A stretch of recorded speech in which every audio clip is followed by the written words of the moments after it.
Selamat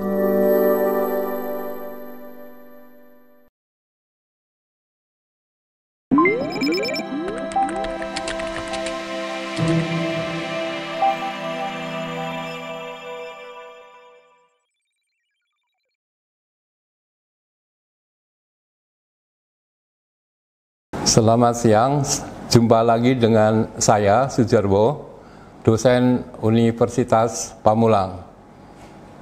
Untuk kali ini, saya akan membahas hukum asuransi, yaitu hukum antara mata kuliah bisnis dan regulasi pada pertemuan 10.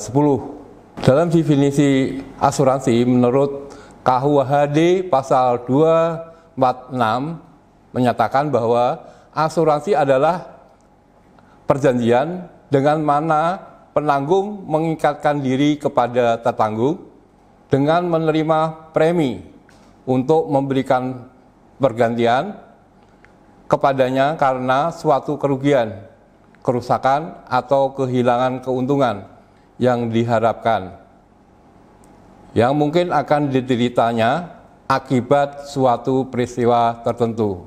Nah, dalam definisi ini penekanannya adalah ada unsur subjek, yaitu pihak tertanggung dan pihak penanggung. Selain itu ada unsur objek. Objek apa yang harus diasuransikan? Unsur peristiwa dan unsur hubungan hukum. Selanjutnya, menurut definisi menurut Undang-Undang Nomor 40 Tahun 2014 tentang perasuransian, yang dimaksud asuransi adalah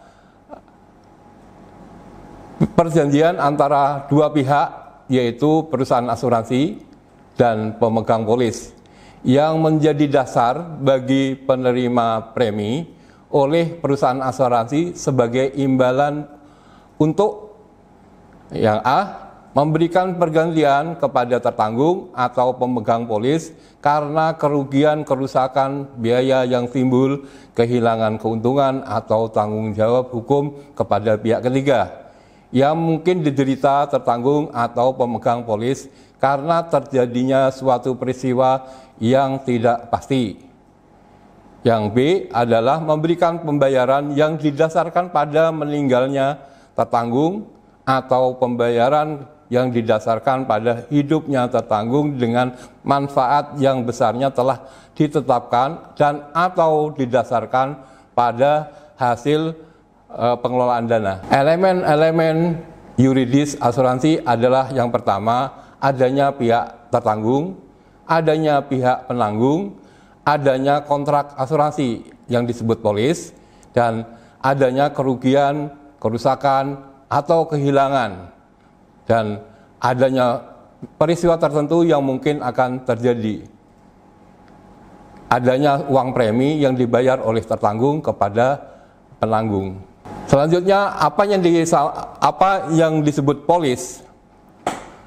Polis menurut POJK, Peraturan Otoritas Jasa Keuangan Nomor 23 Tahun 2015 tentang produk asuransi dan pemasaran produk asuransi, yaitu akte perjanjian asuransi atau dokumen lain yang dipersamakan dengan akte perjanjian asuransi, serta dokumen lain merupakan satu kesatuan yang tidak terpisahkan dengan perjanjian asuransi, yang dibuat secara tertulis dan memuat perjanjian antara pihak perusahaan asuransi dan pemegang polis.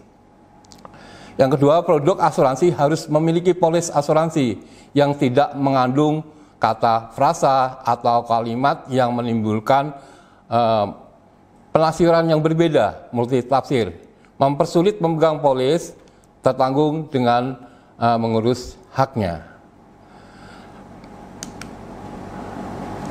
Dalam asuransi ada yang disebut prinsip-prinsip dasar asuransi. Kalau di ilmu hukum ini disebut doktrin terkait dengan hukum asuransi. Yang pertama adalah insurable interest, utmost good faith, indemnity, kontribusi, proximus cost, dan subrogasi. Apa itu insurable interest? Yaitu adalah hak untuk mengasuransikan yang timbul dari suatu hubungan keuangan antara tertanggung dengan yang diasuransikan dan diakui secara hukum. Ini adalah sesuai dengan KUHD pasal 250. Yang selanjutnya, apa itu yang disebut utmost good faith? Yaitu adalah suatu tindakan untuk mengungkapkan fakta secara akurat dan lengkap sesuai dengan fakta yang material, material fact mengenai suatu yang akan diasuransikan, baik diminta maupun tidak. Selanjutnya adalah prinsip indemnity. Apa itu prinsip indemnity? Yaitu adalah suatu mekanisme di mana penanggung menyediakan kompensasi finansial dalam upayanya menempatkan tertanggung dalam posisi keuangan yang ia miliki sesaat sebelum terjadinya kerugian. Ini adalah sesuai dengan pasal KUHD di 252 dan 253 dan dipertegas dalam pasal 278. Selanjutnya adalah prinsip kontribusi. Apa itu prinsip kontribusi? Adalah hak penanggung untuk mengajak penanggung lainnya yang sama-sama menanggung, tetapi tidak harus sama kewajibannya terhadap tertanggung untuk ikut memberikan indemnity. Selanjutnya adalah prinsip proximate cause, yaitu penyebab aktif. Penyebab aktif, yaitu suatu penyebab